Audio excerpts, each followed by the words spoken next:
Nós trouxemos hoje uma listinha de alguns mecanismos de defesa, não são todos, porque também não daria para falar em todos, mas, digamos assim, os principais, né? Os mais evidentes que acontecem com todos nós, tá certo? Por quê? Como é que a gente pratica o autoconhecimento, né? Que a gente vai buscando essa autodescoberta. Vamos observando as nossas emoções, as nossas reações, né? Os nossos sentimentos, os nossos pensamentos, através dos nossos sonhos, que é a comunicação do nosso self, tá certo? Através dos nossos problemas, das nossas enfermidades, que tudo isso é comunicação do nosso inconsciente conosco mesmo, tá bom? E o nosso ego, aí para entrarmos na questão do mecanismo, dos mecanismos de defesa do ego, o nosso ego, nós sabemos que é uma estrutura psíquica, né? Que forma o nosso personagem. Essa estrutura, né? Ela tende a ficar no comando, porque nós nos identificamos com esse personagem, nos identificamos com essa estrutura, e então nós vamos vivendo, pensando, sentindo, reagindo de acordo com tudo isso que nós acreditamos que nós somos. E como o ego, ele quer estar no comando, ele não quer ficar no papel dele de coadjuvante nesse cenário psíquico, ele quer estar no comando, ele vai criar mecanismos, certo, de que, para o quê? Para defender o que ele acredita que é verdade, o que ele acredita que somos nós. E isso, a gente fala, parece que está separando, né? Ego e nós, mas é uma coisa só. Ou seja, nós criamos, então, inconscientemente, mecanismos para defender essa nossa estrutura. E é importante que a gente tenha um conhecimentozinho, tá? Desses mecanismos, e a gente vai buscar aprofundar mais um pouquinho para que a gente vá se conhecendo, tá bom? E que a nossa verdade realmente ela comece a surgir. Então, quando se fala de mecanismos de defesa do ego, nós não estamos falando que fulano tem tal mecanismo, Beltrano tem tal mecanismo, não é assim. Muito provavelmente todos nós temos, de alguma forma, em graus menores, em graus maiores, nós temos, porque nós somos muito, muito, muito ainda inconsciente, não é isso? Que a gente fala, somos 95% inconscientes, tá certo? Outra coisa que nós vamos precisar deixar um pouquinho claro, e isso fica registrado na nossa cabecinha. Os mecanismos de defesa do ego são mecanismos inconscientes. Nós praticamos esses mecanismos sem saber que praticamos. E então, se não tiver uma observação, a gente não vai identificar, tá certo? Por isso que é importante a gente conhecer se queremos realmente praticar com afinco o autoconhecimento, tá certo? Para que a gente se descubra e a gente viva uma verdade e trabalhe com essa verdade e não viver uma ilusão do que nós somos. E então não tem aquela coisa de assim, consciente. Eu agora vou praticar um mecanismo de defesa. Não, é inconsciente, tá certo? É inconsciente. Quando se tem uma ideia, uma prática consciente, eu vou fazer isso, porque existe a vontade de fazer determinada coisa, aí pode entrar uma questão de um mau caratismo, que é bem consciente. O mau caratismo, ele é bem consciente, tá certo? O mecanismo de defesa do ego se refere à nossa personalidade, à formação do nosso ego, tá? O mau caratismo já vem de um desvio, de um adoecimento gravíssimo, tá? Desse ego. Tá? Porque o que é o caráter de uma pessoa? O caráter não é a personalidade. O caráter é a estrutura de valores morais de um ser. Tá? A personalidade é o conjunto de tudo que ela foi aprendendo, assimilando, incorporando ao longo da sua existência. Quando a gente fala assim, eu gosto disso, eu não gosto daquilo, eu me identifico com tal tipo de música, ou tal tipo de música eu não gosto, isso é a personalidade, tá? O caráter se refere à nossa estrutura de valor, tá certo, meus queridos? Então, ficando claro isso, nós vamos então partir para os mecanismos de defesa do ego, tá? Anna Freud, filha de Freud, em uma de suas obras, ela descreveu mecanismos de defesa, dizendo assim, é uma teoria dela, né? Que os mecanismos existem pelo medo do ego de regredir ao seu estado inicial do id, de fusão com o id. Na hipótese, ou seja, caso haja uma falha de controle do superego. Então, vamos entender como é que isso funciona. Opa, peraí, Angélica, já falou agora em mais coisas. Tem o ego, tem o id, tem o ego e tem o superego. Lembro que em um dos nossos encontros falamos mais ou menos isso, né? Que agora a gente vai dar um pouco mais de atenção. Que o mecanismo de defesa é assim, o id, que é o nosso estado primitivo e todo mundo tem, certo? Fica ali colocando para fora uma verdade que você já tem. Está tentando ali colocar para fora. O superego quer manter o controle disso. Só que quando o superego vai perdendo força, o ego diz assim, peraí, para vocês dois, parem de brigar. Eu vou criar um mecanismo de defesa que vai satisfazer a um e satisfazer ao outro, tá bom? E ninguém briga mais aqui. E aí é disso que a gente se utiliza para conduzir determinadas atitudes nossas, determinados comportamentos nossos que o nosso ego identifica como reprovável, tá bom?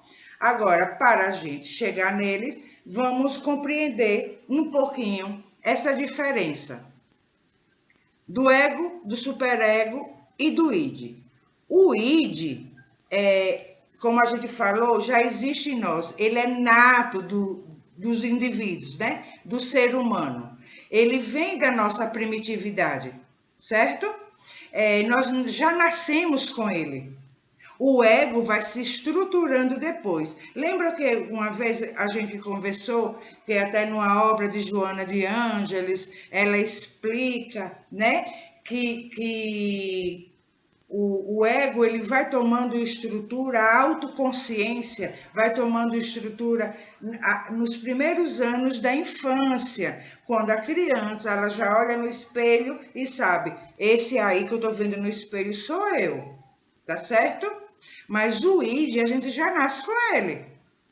tá? E o que é que o id traz? Os nossos instintos, os nossos desejos, as nossas vontades, os nossos impulsos primitivos.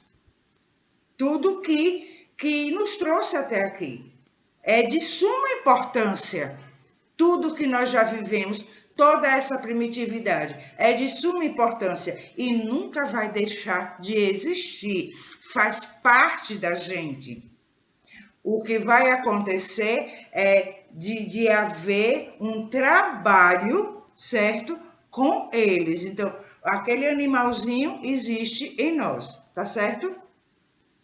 E aí, a partir então do id, é que se desenvolveram as outras partes que compõem a personalidade do ser humano, né? Que é o ego e o superego. Veja bem que o ego, como é uma estrutura de atuação sua aqui no palco do mundo, do ser social, né? Ele começou a surgir a partir do id.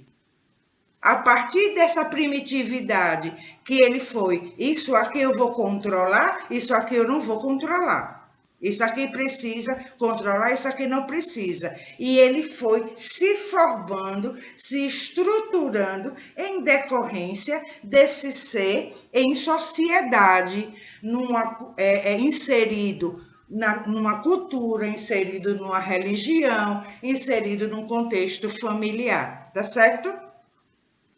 E então formou-se o ego. E aí o superego. Que raio então que é o superego? O superego, ele se desenvolve a partir do ego. O ego, né, a partir do id, o superego a partir do ego. E o superego, como é que se diz? Ele é uma representação, uma estrutura de ideais, de valores morais. Sendo que esses ideais, esses valores morais, dentro de um contexto social, dentro de um contexto cultural daquele indivíduo. Tá certo? Então, se você está aqui, é brasileiro, e tem a cultura brasileira, certo? O seu superego é formado pelos valores dessa cultura. E então, ele vai reprimir algum conteúdo do id que essa cultura reprove. Então, ele vai querer controlar. Não, isso não pode, tá certo? E isso também, muitas coisas que vai passando, né? De geração para geração, essa cultura, tá certo? Um exemplo disso, ele é uma espécie digamos assim, o conselheiro. É o conselheiro do ego. Tá? Às vezes você está querendo fazer determinada coisa, precisando fazer determinada coisa, e o superego fica ali. Não faz isso, vão falar mal de você, você vai ser excluído, você vai ser rechaçado. Um exemplo disso, muitas mulheres permanecem em relacionamentos tóxicos, em casamentos já falidos, porque há uma herança cultural de que mulher separada, certo? É uma mulher vadia, é uma mulher que ninguém vai querer, é uma mulher que não vale nada.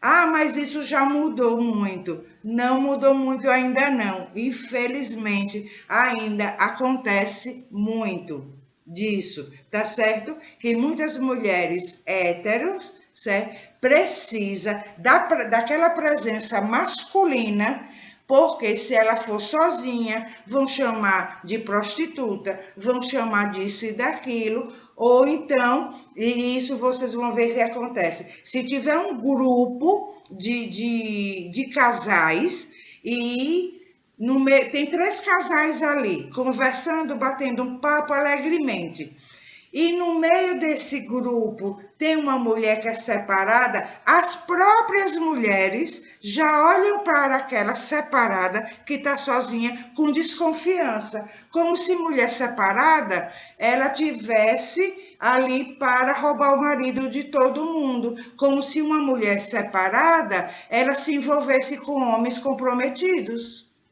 E existe isso ainda na nossa cultura.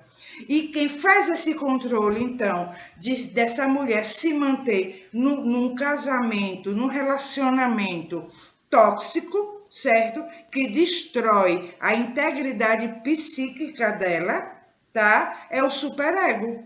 É o superego que fica fazendo esse controle, porque ele é esse conjuntozinho de valores, tá certo? Valores de uma cultura, tá? E aí, em decorrência disso, quando o superego ele tá ali mantendo o controle, começa então a surgir os mecanismos de defesa do ego. Quando ele tá ali, não é que ele perde força. Deixa eu ver como é que eu explico. É que o que é nosso, de alguma forma, vai sair, quer queiramos ou não, quer o superego mantenha o controle ou não, vai sair de alguma forma. E aí o ego cria esses mecanismos de defesa para que a gente não fique mal na fita, digamos assim. Aí no exemplo da mulher que o superego fica ali dizendo para ela, né, dando esses conselhos, não se separe, não se separe, porque aí vem, vamos supor, uma cultura religiosa, não se separe porque Deus disse que o que Deus uniu, o homem não separa, tá? Porque a religião disse isso, que você, e que a religião disse que os humilhados serão exaltados. Então, passe humilhação para que você seja exaltada no céu, certo? Aí, o sentimento dela de que não aguenta aquela situação e o sentimento dela de que queria se livrar daquele casamento vai sair de alguma forma e vai sair como um mecanismo de defesa. A irritabilidade vai sair como uma enfermidade, vai sair como raiva, vai sair como ela falando mal de mulheres que se separam.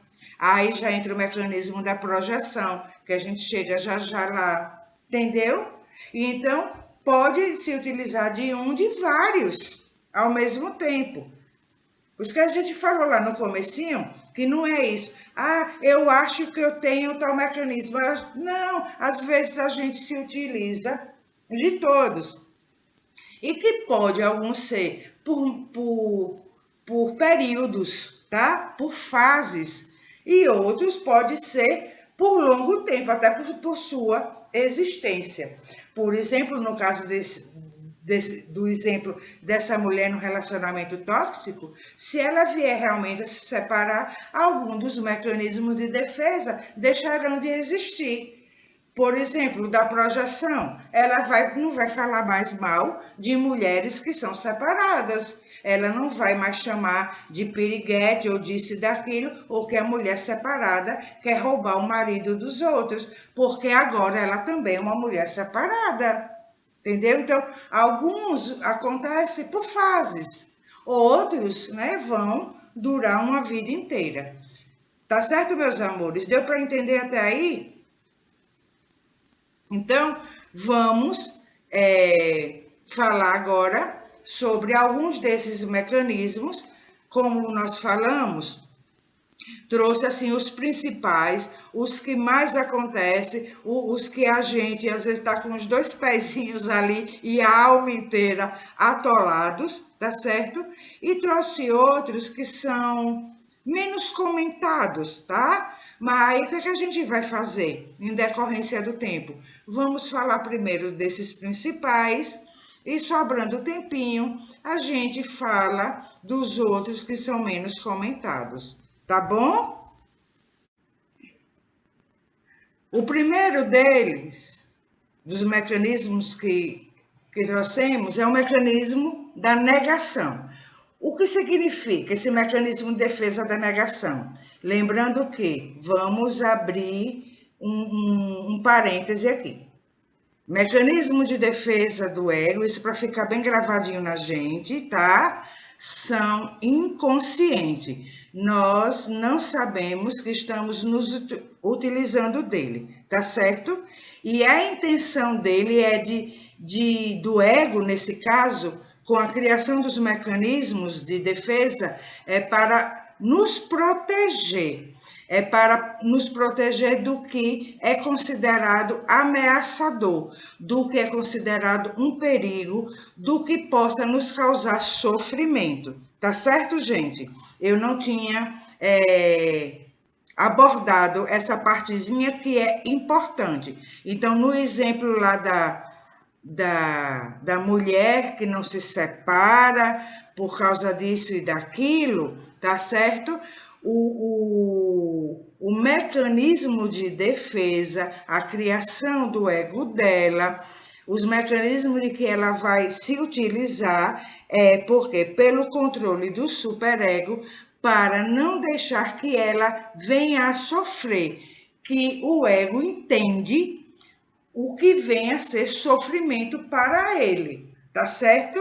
O que vai colocar a sua estrutura em perigo, tá certo, meus amores? Então, mecanismo de defesa é isso, tá? Então, o primeiro que nós trouxemos é o da negação. E no que consiste o mecanismo de defesa chamado de negação? Consiste numa recusa, numa não aceitação de uma realidade que incomoda o ego. Um exemplo disso é, por exemplo, há pessoas que perdem um ente querido desencarna. Há pessoas que não acreditam de jeito nenhum.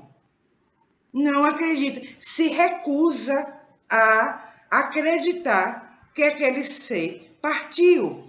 Então fica naquela sensação que a qualquer momento a pessoa vai entrar por aquela porta, que a pessoa a qualquer momento vai telefonar, entendeu? Há uma negação. Por quê?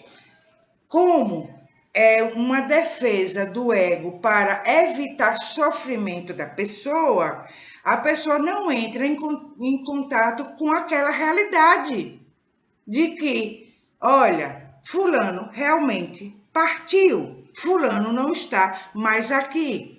Não entra em contato com essa realidade para não sofrer. E então, inconscientemente, tá? Se cria esse mecanismo de negação. Outro exemplo, às vezes diante de um diagnóstico de uma doença grave. Às vezes a pessoa não aceita, não quer aceitar de jeito nenhum e se dedicar ao tratamento, correr atrás, mesmo que o médico diga, olha, você só tem 10% de chances de viver. Pronto, eu vou lutar por esses 10%. Não, mas a pessoa nega o tempo todo que aquela doença não existe. Não, mas eu estou me sentindo bem nada. O médico está errado.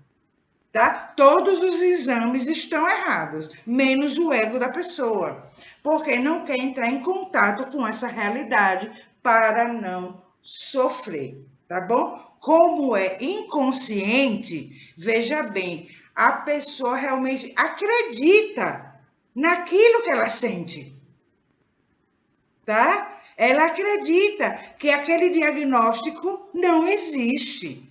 Não é uma invenção dela. Não é uma defesa consciente, a defesa é inconsciente, tá certo? Outro exemplo muito comum, por isso que eu falei que a gente trouxe aqui os que mais acontecem, né? Uma pessoa que tem o hábito de ingerir bebida alcoólica, né? Uma pessoa que bebe, mas ela bebe só nos finais de semana, por exemplo. E aí, se você não consegue, não tem uma diversão, por mais simples que seja, no fim de semana, que você não beba uma cerveja ou não beba outra coisa, já há um vício, gente. Não, se há essa dependência, já há um vício, tá? Porque o que é o vício? A dependência de algo. Então, se o seu lazer vai ficar sem graça porque não teve um copinho de cerveja, mesmo que você não fique bêbado, tá? Quando fala em vício, não fique com aquilo na cabecinha de que a pessoa tem que ficar bêbada, não. É mesmo que não fique bêbado, tá? Então tem esse negócio, eu bebo socialmente. Bebe socialmente quem toma uma tacinha de vinho no ano novo só. Isso é beber socialmente, tá? Porque a gente vive em sociedade. Se você está em sociedade todo final de semana, isso, isso não é beber socialmente. Socialmente nós já estamos, entendeu? Então a pessoa nega. Se você disser assim, olha, você tem um vício. Não, eu não tenho vício. A hora que eu quiser, eu não bebo mais cerveja, nem vinho, nem nenhuma outra coisa. A hora que eu quiser parar, eu paro. A gente não vê isso? Vê. Podemos estar fazendo isso? Sim. Não, eu não tenho dependência, não. Eu gosto do meu vinho, sempre antes, só uma tacinha antes do almoço, todos os dias. Mas no dia que não tiver, eu não sinto falta. Eu não dependo disso. Já é um vício. A pessoa nega. Só que ela não sabe que ela está negando. Ao menos que, com bravura, ela diga para tudo, né? Que eu quero descer para me conhecer. Então, deixa eu ver que raio é que está acontecendo aqui. E aí ela vai observar naquele dia que ela ficou um pouquinho tristezinha, porque aquele passeiozinho não foi muito legal, faltou aquela tacinha de vinho. Aí só que ela não vai identificar logo que é porque faltou aquela taça de vinho. Ela vai parar para pensar assim, por que mesmo que eu estava assim, meio para baixo, eu não curti muito aquele dia? As pessoas eram legais, o bate-papo estava legal, todo mundo estava rindo, brincando. E por que eu estava meio borocochô? Eu não estava conseguindo participar muito. Aí ela vai indo, ela vai indo. E somente a pessoa que vai fazer isso. Tá certo? Ninguém pode chegar para o outro e falar, você está assim, ou você agiu assim porque faltou o vinho, ou porque faltou a cerveja. Nós não podemos fazer isso. Quando a gente fala de autoconhecimento, auto somos nós. É o conhecimento de nós mesmos. Então, quando a gente vai buscar o conhecimento dessas coisinhas da nossa psique, do funcionamento da nossa psique, é para nós nos conhecermos. É aquela coisa de quando você vai numa casa espírita que assiste a uma palestra e fica pensando no outro. Fulano tinha que estar aqui para estar ouvindo isso. Não. Quem tinha que estar lá era você, a palestra foi para você. Então, assista, assimile e reflita, entendeu? Então, quando a gente estuda essas coisinhas da estrutura da nossa psique, é para nós nos conhecermos, tá certo? Então, esse foi o mecanismo da negação. tá? E aí, quem se interessar vai buscar mais conhecimento sobre ele e ouvir, né? Pessoas com know-how no assunto, profissionais, que vão poder falar com propriedade, com mais propriedade sobre o tema, tá certo, meus queridos? O outro mecanismo é o deslocamento. O que é o deslocamento? É transferir um impulso de um alvo para o outro. Um exemplo disso, eu lembro que no encontro a que nós nos referimos, nós tínhamos falado do deslocamento rapidamente e demos esse exemplo. Você se aborrece com seu chefe porque seu chefe é autoritário, é mandão, é arrogante, mas se você respondê-lo, certo? Você pode perder o seu emprego. Existe um medozinho aí do sofrimento, ao que a filha de Freud, né, teorizou que sejam, né, a Ana Freud teorizou que sejam os mecanismos de defesa do ego, certo?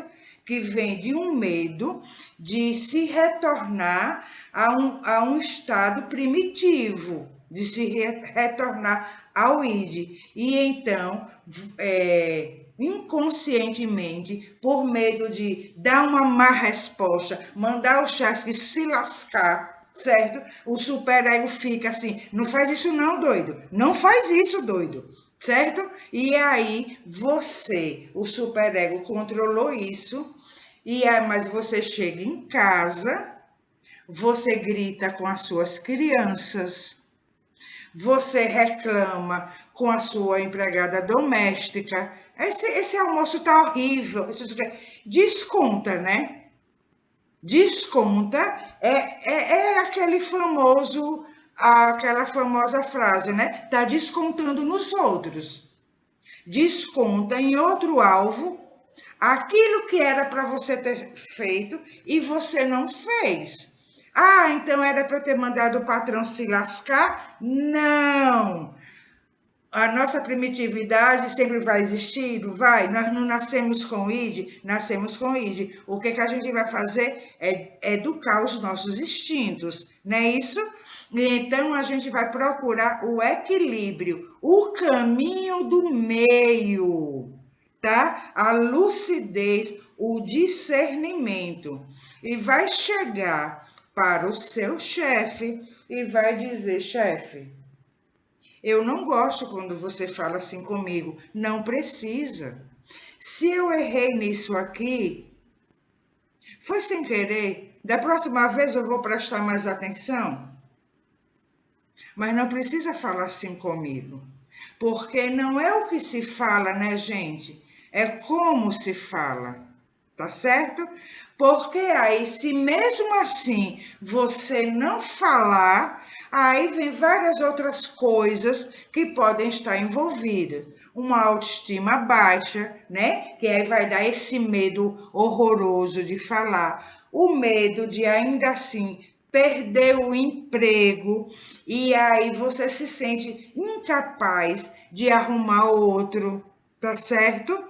Porque quando você é íntegro, quando você se conhece e você trabalha a sua transformação e com lucidez, com sabedoria, com consciência, você fala para o seu chefe que não precisa ele ser grosseiro com você. Se ainda assim você perder o seu emprego, não tem o que você temer, porque a pessoa íntegra, se ela tiver que comer só um pão, ela vai comer só um pão até conseguir outro trabalho, mas ela não vai se submeter ao inconsciente do outro se aquele chefe não busca o autoconhecimento para descobrir por que ele é tão arrogante, por que ele é tão grosseiro.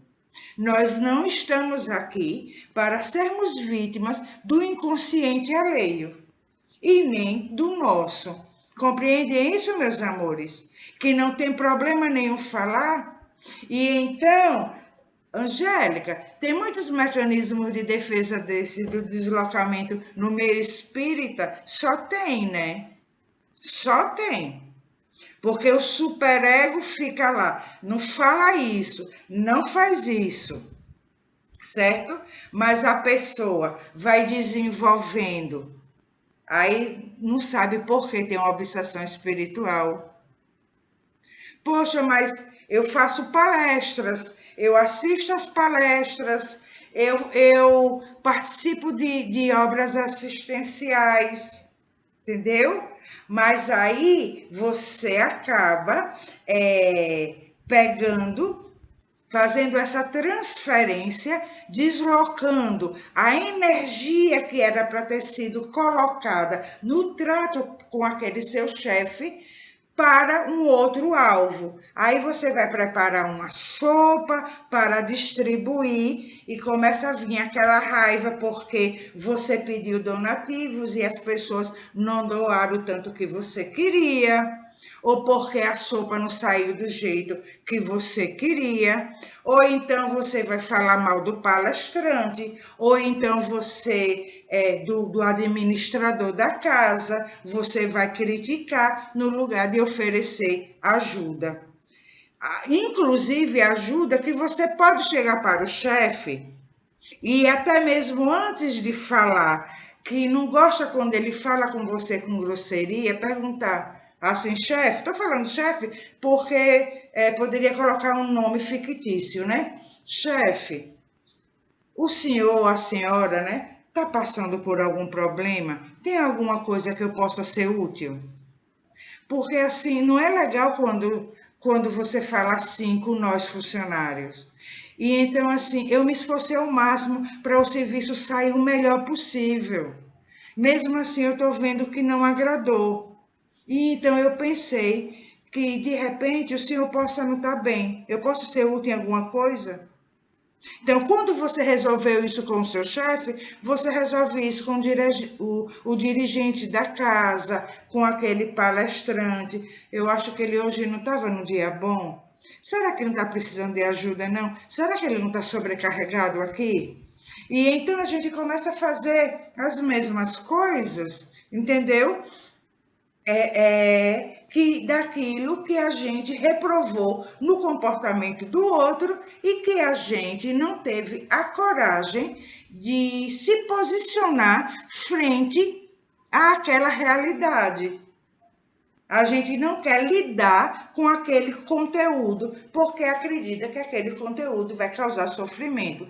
Então, a gente vai acabar descontando nos outros, nas crianças, no animal, no trânsito, em objetos, né? Às vezes você joga uma coisa, você naquela ira, naquela raiva, na verdade você estava com vontade de pegar aquele objeto e tacar na cara do chefe, né? Entendeu? Aí você joga em outro lugar, tá certo? Outro mecanismo, a racionalização, que é um meio pelo qual a gente elabora justificativas, desculpas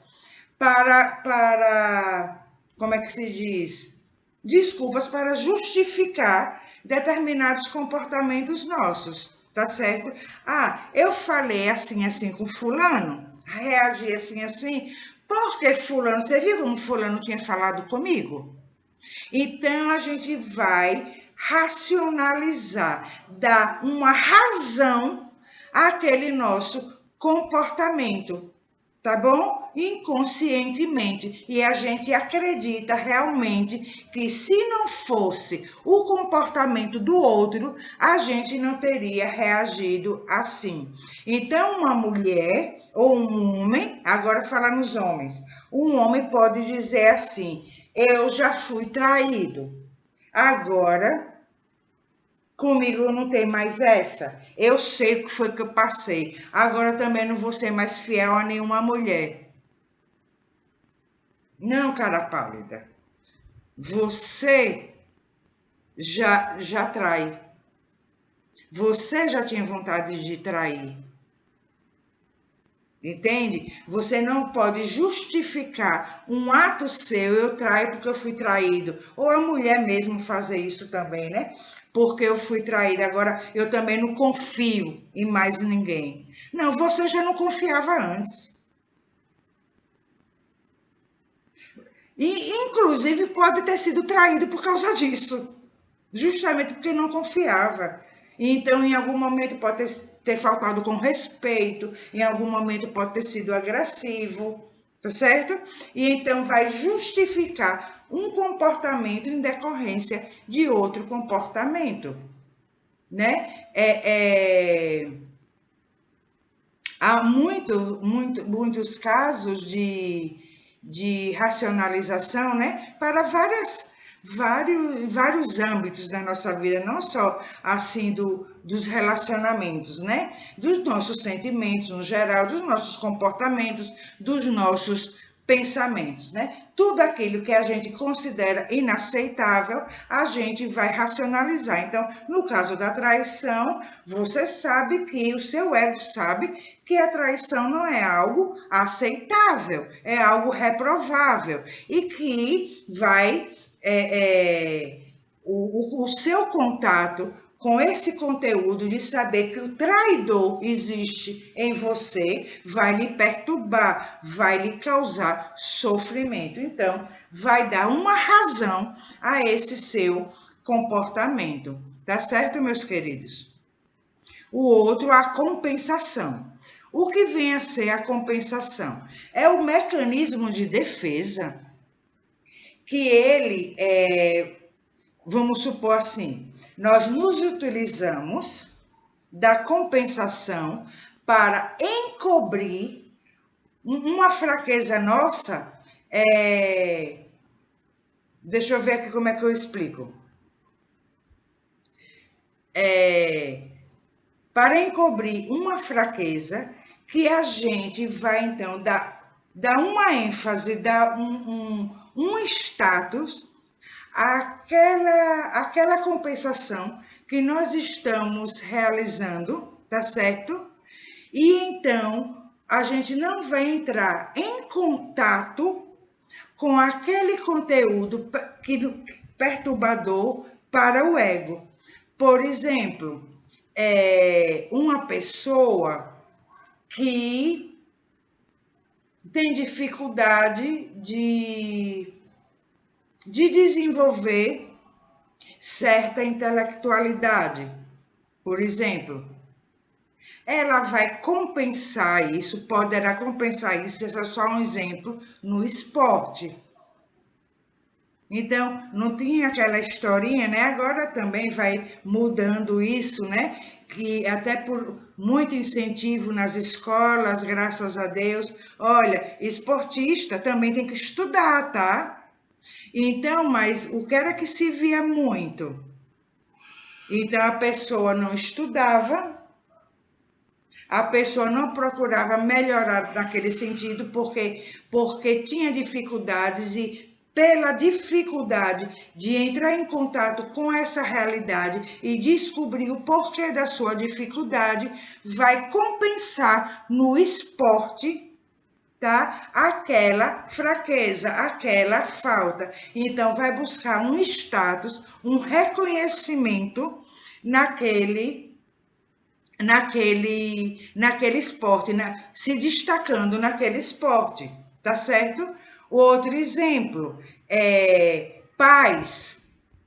os pais em geral, né? Pais, mães, que substituem o carinho, o afeto pelos filhos com presentes, pagando contas, com dinheiro, entendeu? Deixando fazer o que é o quê? Para compensar aquela ausência. Desculpa. Angélica, eu posso interromper rapidinho? Nesse sentido da compensação, o fato de alguns pais agirem de uma forma ruim com os filhos e perceberem que agiram de uma forma ruim e pensar, não, mas meu pai me tratava pior, então eu posso tratar dessa forma porque é menos pior do que a forma que os meus pais me tratavam. É uma forma de compensação também? Não, aí eu entendo como a racionalização, que é justificar um comportamento. Entendeu? Certo, pode continuar, obrigada. Viu? Não, foi ótimo, porque eu aproveitei e bebi água. Viu? Foi ótimo. Então, eu entendo nesse caso mais como uma racionalização. Porque a racionalização é a desculpa, né? É querer justificar com desculpas um comportamento. E então, para não entrar em contato com o conteúdo de que é uma pessoa agressiva, é um pai agressivo, vai compensar, perdão, vai racionalizar, tá certo? E então, vamos voltar lá. Então, na compensação, você vai compensar uma coisa pela outra, uma falta por uma presença, sendo que essa presença, ela não é verdadeira, ela não é, como é que se diz, algo realmente real, que sai do seu eu, né? Real, é algo criado inconscientemente para compensar aquela fraqueza, tá certo? E então, muitos pais fazem isso, né? Pais que são ausentes, então substitui. E aí, olha o que o ego faz, ainda vai cobrar. Mas eu pago tudo para você, eu dei tudo que você quis, está reclamando de quê? Aquele filho só queria uma horinha da presença dele. Entendeu? Só queria que perguntasse, como é que você está, meu filho? Quer conversar aqui com o pai? Quer conversar aqui com a mãe? Estou te achando com a carinha meio triste. E não, às vezes até para se ver só, né? Dá dinheiro que é para o filho sair mesmo. Entendeu? Então, é outro exemplo da compensação, é isso. Vai compensar uma falta por uma presença irreal, né? Porque nesse caso não há uma presença real. No caso do exemplo do esporte que nós demos, né? Continua a uma satisfação parcial, porque há o reconhecimento, né? Um reconhecimento social daquela atividade, do desempenho daquele esportista, há um reconhecimento social, mas o eu dele está insatisfeito, entendeu? E aí você não sabe o porquê, às vezes a família não sabe porquê. Fulano, aquele do esporte tal, como assim cometeu suicídio? Era uma pessoa tão realizada, uma pessoa tão boa. Como assim? Entendeu? Como é o caso também, gente, da beleza. Muitas mulheres que se sentem incapazes de desenvolverem intelectualmente vão colocar ênfase, colocar foco onde? Na beleza. E aí, para haver um destaque daquilo. Então, assim, se eu não atrair alguém pela inteligência, eu vou atrair chamando a atenção pelo corpo, né? Pelo rosto. Então, passa uma vida se dedicando a isso, porque é o meio que tem de compensar, né, uma ausência sua, íntima sua, tá certo? Teríamos vários outros exemplos, mas a gente precisa ir também para os outros mecanismos, tá certo? Mas, gente, vão pegando os nomezinhos, se vocês quiserem, vão anotando, ou se depois quiserem, eu passo para vocês, ou nem precisa, só é pesquisar mecanismo de defesa do ego, e aí vão buscar aprofundar mais um pouquinho, tá? O outro, né, o próximo, que é o mais conhecido, que é o da projeção, que é quando a gente atribui ao outro um conteúdo psíquico nosso. E então quando eu julgo alguém, eu condeno alguém, eu critico alguém, ou algo de alguém me irrita profundamente, me incomoda profundamente, é um caso para se observar, tá certo? Do que é que está acontecendo, por que aquilo está nos irritando tanto, certo? Porque o inconsciente de uma pessoa se projeta sobre o inconsciente da outra, né?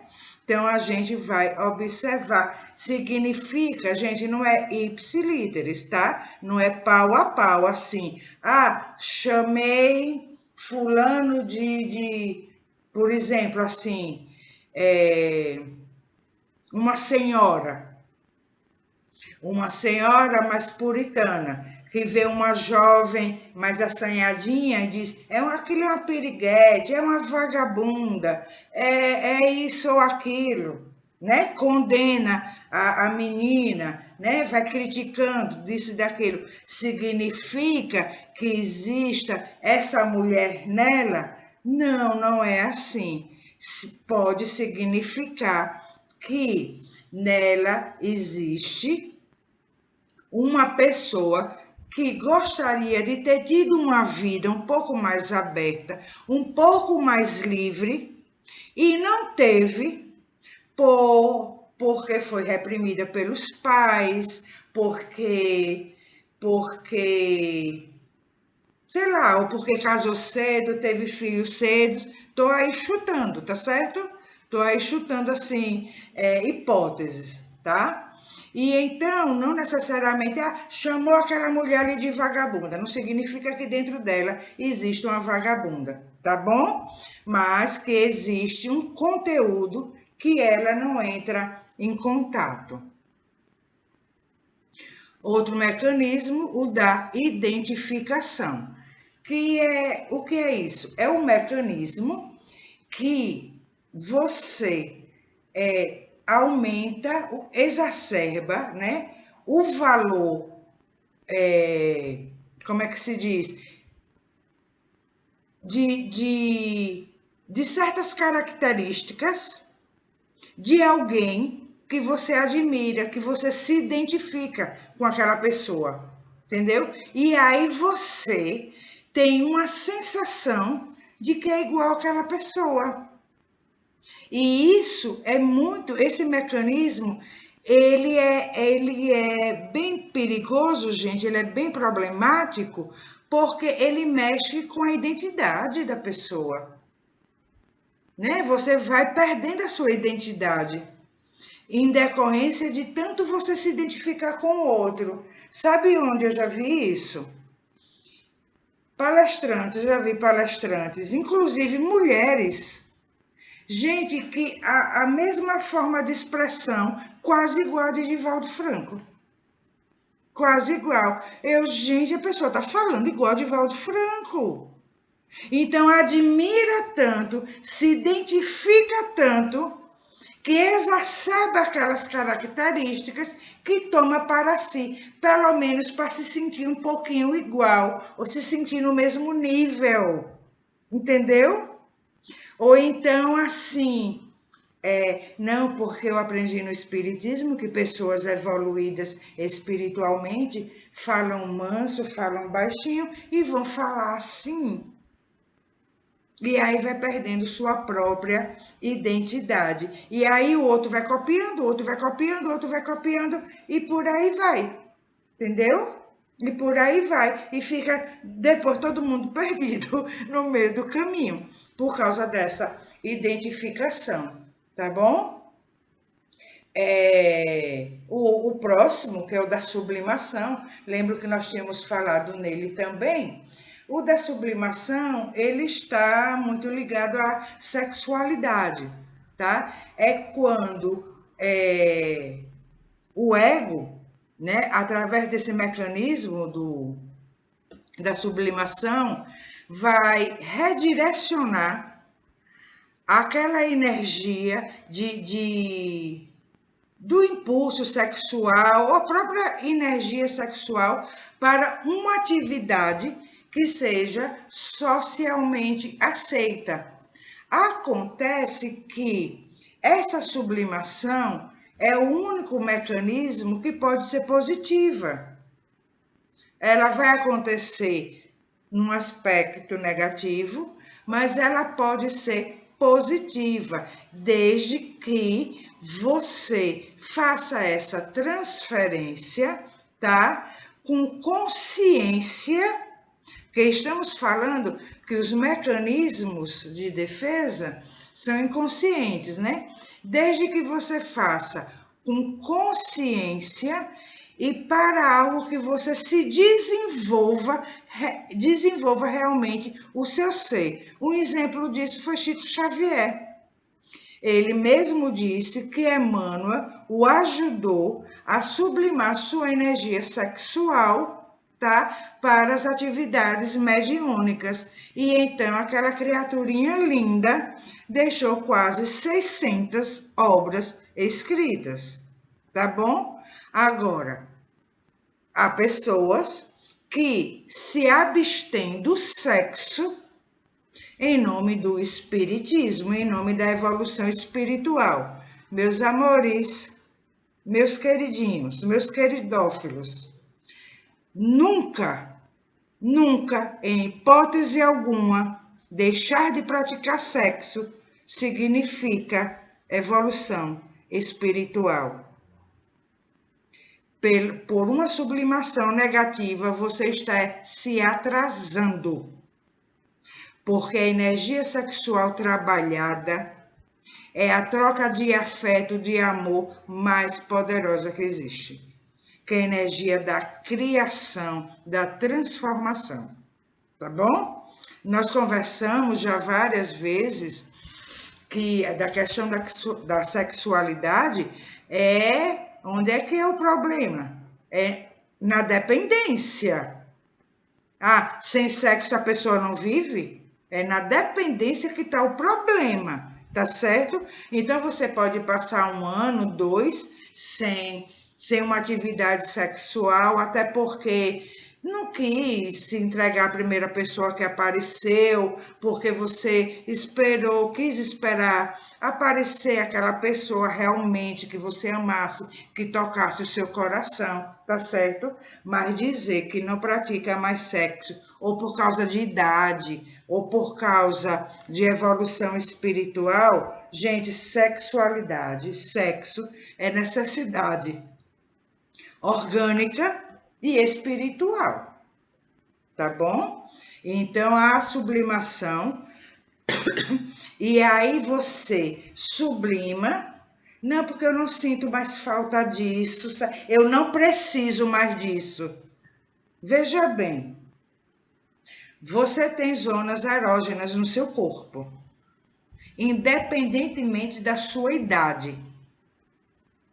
Deixou de funcionar, foi? As suas mãos, os seus olhos, os seus ouvidos deixaram de funcionar? Você vai dizer assim, em nome da minha evolução espiritual, eu não quero ver mais certas coisas, então eu vou andar só de olhos fechados. Você vai fazer isso? Você não vai fazer isso. Ou tapar os ouvidos para não escutar mais certas coisas. Não vai fazer isso. Da mesma forma, com seu corpo em relação ao seu sexo. E aí, além de uma sublimação negativa, você vai criar outros mecanismos, certo? Que pode ser, como é que se diz? De uma formação reativa, que é o nosso próximo mecanismo, certo? Da projeção. Você vai criticar outras pessoas que praticam o sexo. Enfim, vai juntar aí uma saladinha de mecanismos de defesa, certo? Tudo por causa de uma sublimação, por causa de um equívoco sobre sexualidade, tá bom? Da mesma coisa com palavrão.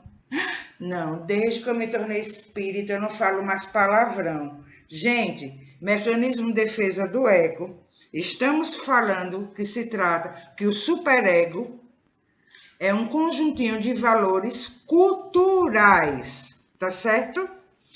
E então não significa que você seja deselegante, que saia xingando as pessoas, falando palavrão à torta e à direita, aí é descontrole.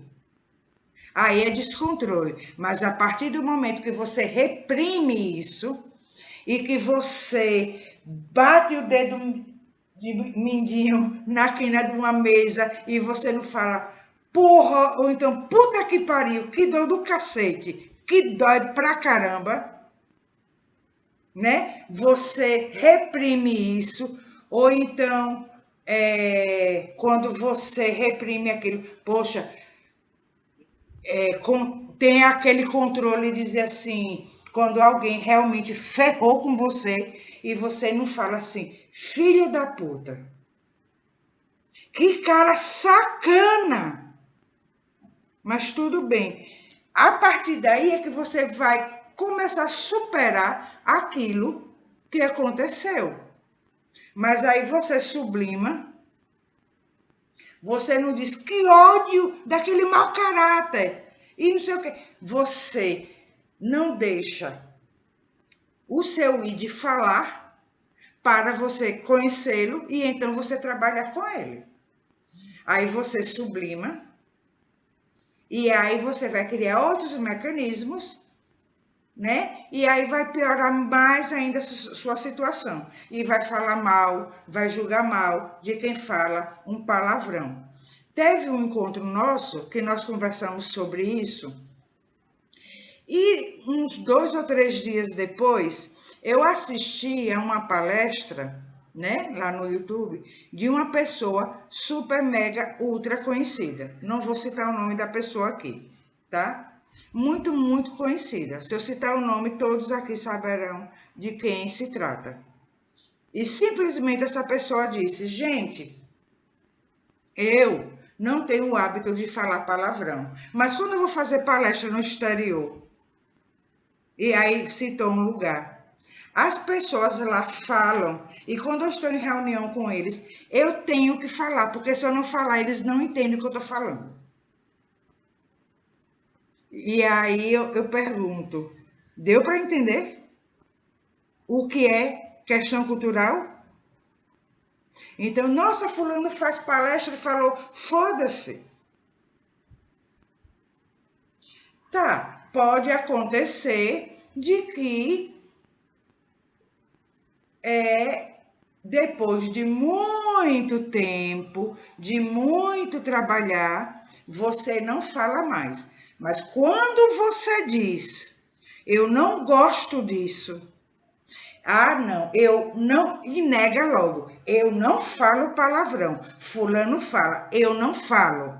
Mecanismo de defesa. Quando você começa a negar, como é que a gente pode observar onde é um mecanismo de defesa? Na ênfase que a gente dá naquilo, né? Naquela nossa reação, entendeu? Não, ou então, você é uma pessoa arrogante. Não, eu não sou uma pessoa arrogante, já negou, né? Isso é o mecanismo da negação, já negou. Então, a reação é o que vai dizer, é o meio que a gente tem de observar, né, os nossos conteúdos. E então a gente se conhecer, certo? Então, existe a sublimação, ela pode ser altamente positiva com conhecimento de causa. Demos o exemplo de Chico Xavier. Outro exemplo é que uma pessoa pode dizer assim, eu já sofri muito na minha vida, eu já tive várias decepções, eu gosto de sexo, mas eu não quero mais praticar sexo, eu quero ter uma vida mais tranquila. E aí a pessoa se dedica à produção de obras de artes e faz coisas belíssimas, toda aquela energia de criação, ela transfere para as artes, seja escultura, seja quadros, compreende? Ou escrever livros mesmos, tá? veja que a pessoa conhece o seu impulso, ela conhece que existe aquele conteúdo nela, ela não está negando, não, eu não sinto mais vontade de fazer sexo, eu não quero isso mais para minha vida, não, imagina, não há uma sublimação negativa, é algo positivo, é um trabalho realmente de transcendência que a pessoa vai fazer. Tá? Agora, negar, aí já é negativo. Ou então, a pessoa acredita que está sublimando positivamente e não percebe que essa sublimação de positiva não tem nada, porque ela está saindo, aquele conteúdo está se manifestando em outro mecanismo de defesa, que pode ser na irritação, né? Na irritabilidade com colegas, com filhos, com afazeres domésticos, com problema de insônia, tá? Ou problemas enfermidades, né, físicas mesmo, começa a aparecer um probleminha no útero, no ovário, no caso de mulher, começa a aparecer outros problemas no homem, aí vem um câncer de próstata, outra coisa, e não dizendo, tá, gente, que todos os problemas desses em decorrência disso, tá? Estamos trabalhando com as possibilidades, com as hipóteses, tá? Só assim, saltando alguns exemplos.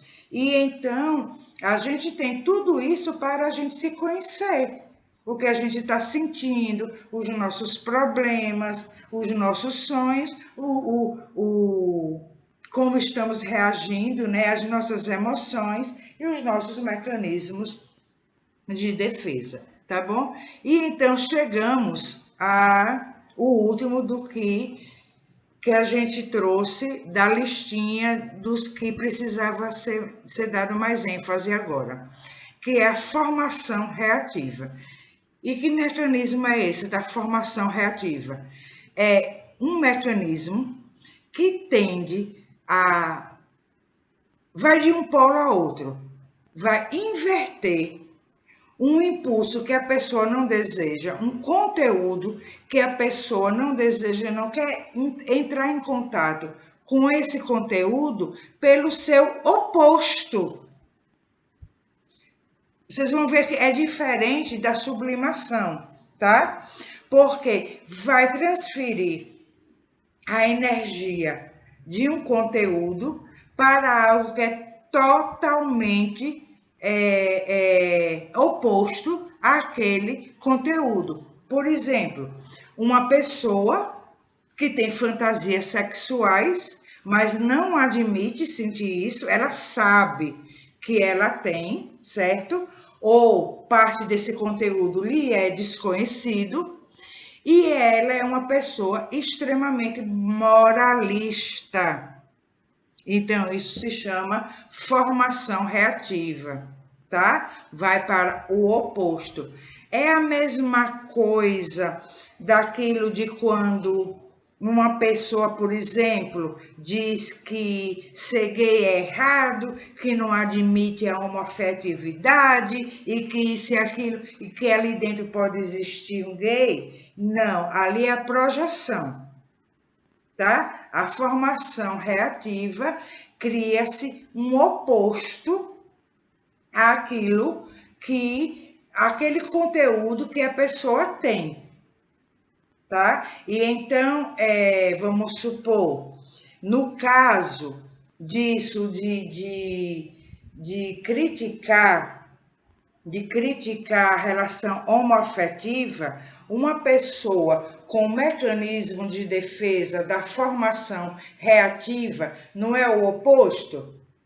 Ela pode, vamos supor, no caso de um homem, eu não admito um homem ser gay, e lá dentro tem um gaysão dentro dele.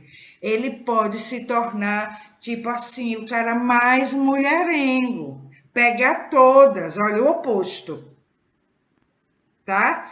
Pega todas para dar uma de machão. Ou então, veja que diz assim, Angélica, então, tem muitos garanhões, né, por aí que pode ter um conteúdo assim, né, que ainda não foi elaborado, sim, sim. Todo excesso esconde uma falta, já dizia Jung, entendeu? Então, todo excesso, se excedeu em algo, tem alguma coisa, gente, tá? Tem alguma coisa, tá? E aí a formação reativa é isso, é a criação de um oposto àquele conteúdo que a gente não quer entrar em contato. E a projeção você projeta no outro algo que é seu, tá? Os outros, acho que dá tempo.